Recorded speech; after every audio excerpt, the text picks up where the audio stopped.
किस्मत या कहे प्रारब्ध, ये क्या है? नियति भी अन्य धारणाओं की तरह एक धारणा मात्र है, अर्थात सत्य नहीं है, वास्तविकता नहीं है, बस केवल एक धारणा मात्र। क्योंकि व्याख्या करना हमारा स्वभाव है, विभिन्न घटनाओं के घटने का कारण खोजने वाली हमारी अहम द्वारा प्रेरित बुद्धि नियति या कहे किस्मत अथवा प्रारब्ध के सिद्धांत का आविष्कार कर लेती है, जिसके परिणाम स्वरूप पुनर्जन्म जैसी मिथ्या अवधारणाएं भी जन्म ले लेती हैं। मनुष्य अपने आप को इतना खासम खास समझता है कि वह एक ऐसा ईश्वर भी कल्पित कर लेता है जो कि उसके कर्मों का लेखा जोखा रखता हो। व्यक्ति यदि संसार के होने की धारणा बना सकता है तो नियति या प्रारब्ध जैसे सिद्धांतों की धारणाएं बना लेना उसके लिए कौन सा मुश्किल काम है। भाषा के अभाव में पशु एवं छोटे बच्चे किसी भी घटना की व्याख्या नहीं कर सकते हैं, इसलिए धारणाओं से मुक्त उनका जीवन होता है। हम भाषा सीखकर हर कुछ की परिभाषा करते हैं, घटनाओं को परिभाषित करते हैं और फिर घटनाओं के घटने के कारणों को भी परिभाषित करते हैं, जिसके फलस्वरूप ही नियति या प्रारब्ध जैसी धारणाएं बनती हैं। ये सब हमारी ही खोजें हैं। घटती हुई घटनाओं की व्याख्या हेतु कार्य कारण का सिद्धांत सर्वमान्य है, जिसके अनुसार प्रत्येक कार्य दूसरे कार्य का कारण बनता है और ठीक इसी प्रकार से प्रत्येक कारण किसी दूसरे कारण का कार्य बनता है। अर्थात प्रत्येक कार्य कारण भी है और प्रत्येक कारण कार्य भी है। आइए एक सरल उदाहरण से इसे समझते हैं।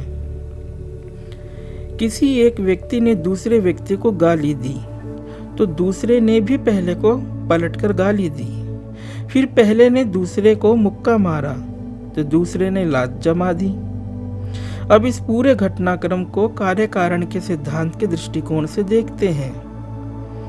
पहले व्यक्ति का दूसरे व्यक्ति को गाली देने का कार्य कारण बना दूसरे व्यक्ति द्वारा पहले व्यक्ति को पलटकर गाली देने के कार्य का, और फिर ये कार्य कारण बना पहले व्यक्ति द्वारा दूसरे व्यक्ति को मुक्का मारने के कार्य का, और फिर ये मुक्का मारने का कार्य कारण बना दूसरे व्यक्ति के द्वारा पहले व्यक्ति को लात जमाने के कार्य का। इस प्रकार से समस्त घटनाओं की व्याख्या इस कार्य कारण के सिद्धांत के अनुसार की जाती रही है। प्रत्येक घटना या कार्य अपने आप में स्वतंत्र है, परंतु हम इस कार्य कारण के सिद्धांत के द्वारा इन स्वतंत्र घटनाओं को, स्वतंत्र कार्यों को आपस में एक दूसरे का कारण बनाकर जोड़कर हम एक संपूर्ण घटनाक्रम के घटने की प्रतीति करते हैं। संसार की व्यवहारिक सत्ता में व्यवहार इसी कार्य कारण के सिद्धांत पर सिद्ध होता है और यह कार्य कारण का सिद्धांत काफी उचित, तर्कसम्मत और वैज्ञानिक भी प्रतीत होता है।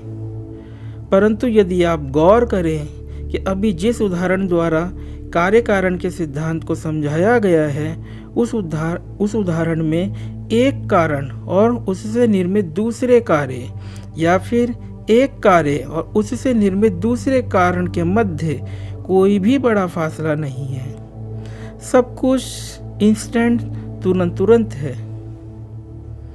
सरलता से समझने के दृष्टिकोण से अभी जो उदाहरण बताया गया उसे यूं देखते हैं। पहले व्यक्ति ने गाली दी, ये हुई घटना ए। दूसरे व्यक्ति ने पहले व्यक्ति को पलटकर गाली दी, ये हुई घटना बी। पहले व्यक्ति ने दूसरे व्यक्ति को घूंसा मारा, ये हुई घटना सी। दूसरे व्यक्ति ने पहले व्यक्ति को लात मारी, ये हुई घटना डी। अब देखिए, घटना ए का कार्य कारण बना घटना बी के कार्य के लिए और बीच में कोई बड़ा अंतराल नहीं है। घटना बी का कार्य कारण बना घटना सी के कार्य के लिए, बीच में कोई भी बड़ा अंतराल नहीं है। घटना C का कार्य कारण बना घटना D के कार्य के लिए पुनः बीच में कोई बड़ा अंतराल नहीं है। अर्थात कार्य कारण के सिद्धांत के ही अनुसार फासला नहीं है कार्य कारण के मध्य में। और यदि हम फासला बना दो भिन्न भिन्न देश काल के कार्य और कारण को एक दूसरे से जोड़ेंगे तो इस कार्य कारण के सिद्धांत की सारी वैज्ञानिकता तथा औचित्य ही नष्ट हो जाएगा। और हम ऐसा ही करते हैं। आइए समझते हैं कि हम ऐसा कैसे करते हैं। जैसे कि कोई बच्चा अंधा पैदा हुआ तो मूर्ख लोग ऐसा कहते हैं कि जरूर पिछले किसी जन्म में पाप किया होगा, तभी तो देखो अंधा पैदा हुआ। और यदि कोई साधु हो गया तो यही मूर्ख लोग कहेंगे कि जरूर पिछले जन्म का योगी था। इन दोनों ही उदाहरणों में दो भिन्न भिन्न देश कालों को आपस में कार्य कारण के सिद्धांत द्वारा जोड़कर हम इसी कार्य कारण के सिद्धांत की धज्जियां उड़ा रहे हैं। पिछले किसी जन्म में कोई पापी था या कोई योगी था, वह एक अलग देश होगा, वह एक अलग काल होगा। और इस वर्तमान काल में कोई अंधा पैदा हुआ या योगी संत हो गया तो ये एक अलग ही व्यक्ति है। इसका देश एवं काल भी अलग अलग है। अभी पूर्व में हमने बताया जिस उदाहरण के द्वारा कि यदि कार्य कारण के सिद्धांत को गहराई से देखें तो कार्य और कारण में फासला नहीं है। और हम क्या करते हैं? हम तो 1-2 घंटे का नहीं, जन्मों जन्मों का फासला तैयार करते हैं। तो ये सब कपोल कल्पनाएं नहीं तो और क्या है? ये सब हमारी मूर्खताएं नहीं तो और क्या है?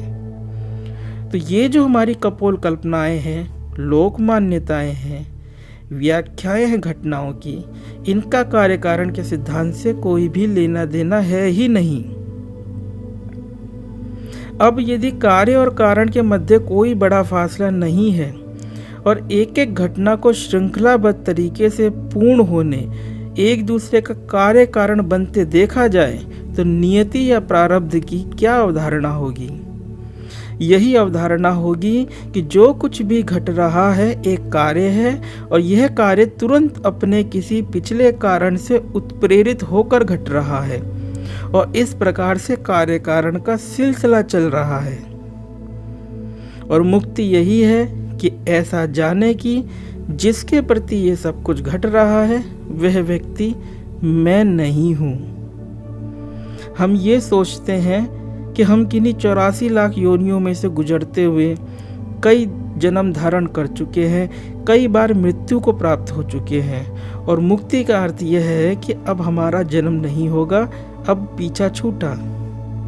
ये हमारा सोचना घोर अज्ञान है। मुक्ति का अर्थ यह है कि ऐसा बोध, ऐसा विवेक हो जाए कि मैं कभी पैदा ही नहीं हुआ, पैदा हो सकता नहीं और ना ही कभी मरूंगा, मर सकता नहीं। मैं पैदा हुआ, मेरा जन्म हुआ, ये एक धारणा है, एक विचार है। मैं मर जाऊंगा, मेरी मृत्यु होगी, ये भी एक धारणा है, एक विचार है।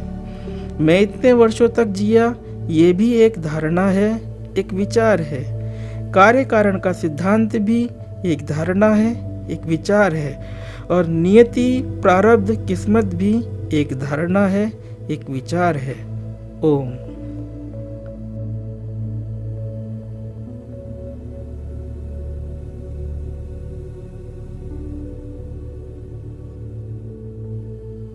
अगर आपको यह वीडियो पसंद आया है तो वीडियो को लाइक जरूर करें और चैनल को सब्सक्राइब कर इस ज्ञान के प्रवाह में अपनी श्रद्धांजलि अर्पित करें।